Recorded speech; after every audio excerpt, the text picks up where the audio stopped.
Assalamualaikum warahmatullahi wabarakatuh. Perkenalkan, nama saya Muhammad Fikri Ananda Saputra.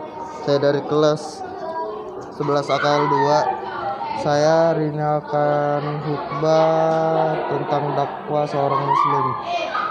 Pertama-tama dan utama, marilah dalam kesempatan ini kita bersama-sama memanjatkan puji dan syukur kehadiran Allah Subhanahu wa taala, yang mana atas izinnya jualah sehingga dapatlah pada siang ini kita bersama-sama menunaikan fardu Jumat di masjid yang mulia dan terhormat ini. Ma'asyiral muslimin, sidang Jumat yang dirahmati Allah Subhanahu wa taala, ada suatu sinyal iman yang kuat yang menyatakan bahwa manusia itu pada umumnya mengalami kerugian. Sinyal iman ini ditunjukkan kepada manusia pada umumnya. Kami khawatir jangan-jangan di antara kita atau sebagian besar kita ini tergolong orang yang rugi tersebut.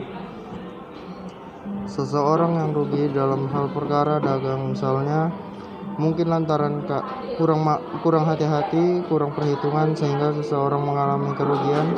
Namun kerugian ini akan dapat kita tutupi manakala kita melakukan kegiatan perdagangan lagi di masa-masa yang akan datang. Dan mungkin saja justru kita memperoleh keuntungan sehingga kerugian sebelumnya dapat kita tanggulangi, karena memang untung rugi merupakan persoalan biasa dalam jual beli. Namun hadirin sekalian, kerugian yang dimaksudkan di sini, yang disinyalir ini bukan kerugian dalam hal perkara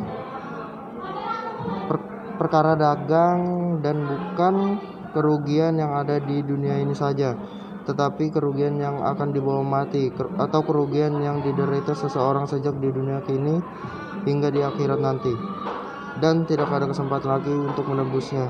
Kaum muslimin rahimakumullah, saya yakin kita semua tidak ada yang ingin rugi, kita semua ingin untung.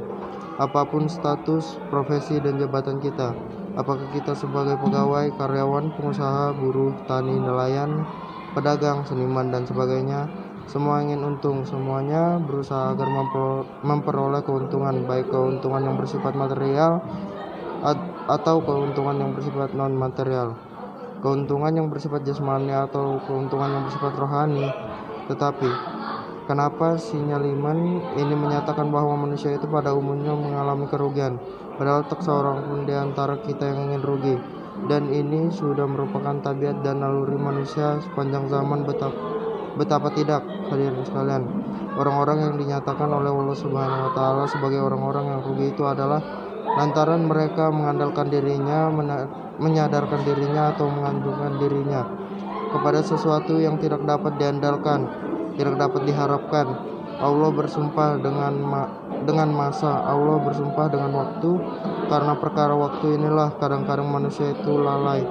Karena perkara waktu inilah terkadang manusia itu salah hitung, salah perhitungan. Betapa mudahnya kita menghabiskan waktu begitu saja, betapa cepatnya kita dimakan oleh waktu. Namun sayangnya banyak di antara kita yang belum menyadarinya. Umur kita yang semakin setahun semakin bertambah, pada hakikatnya justru semakin berkurang. Hitungannya memang bertambah, namun jatahnya berkurang. Oleh karenanya tidaklah berlebihan jika Rasulullah SAW memperingatkannya. Perhatikanlah 5 perkara ini sebelum datang 5 perkara, yaitu hidupmu sebelum datang ajalmu, jagalah kesehatanmu sebelum datang sakitmu, manfaatkan sebaiknya kesempatanmu sebelum datangnya kesempitanmu, manfaatkan masa mudamu sebelum datang masa tuamu, manfaatkan kekayaanmu sebelum datang masa fakirmu.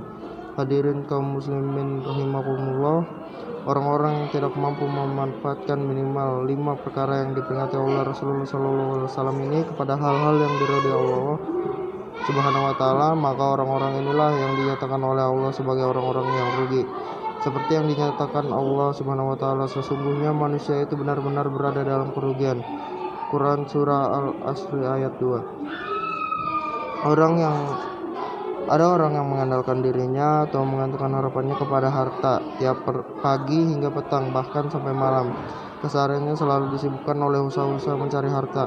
Dia sangka hartanya itulah harapan segala-galanya. Dia berharap dengan hartanya ini dapat membawa hidupnya bahagia. Dengan hartanya ini kehormatan dirinya akan bertambah, status sosialnya akan menjadi lebih baik, dan seterusnya. dan seterusnya. Pada mulanya ia ingin menguasai harta, namun tanpa disadarinya ia sendiri justru yang dikuasai oleh hartanya. Sering ia tak dapat tidur lantaran terlalu memikirkan harta. Akal dan pikirannya hanya tercurah untuk mencari dan menumpuk harta, sehingga tak jarang melalaikan untuk ia mengingat Allah Subhanahu wa taala, dan melalaikan ia untuk berbuat baik terhadap sesama, bahkan melalaikan ia untuk bersilaturahmi dengan keluarga, tetangga, dan masyarakat. Waktunya nyaris tak tersisa sedikit pun karena telah habis untuk kepentingan bisnis. Sekian dari saya, Muhammad Fikri Ananda Saputra. Wassalamualaikum warahmatullahi wabarakatuh.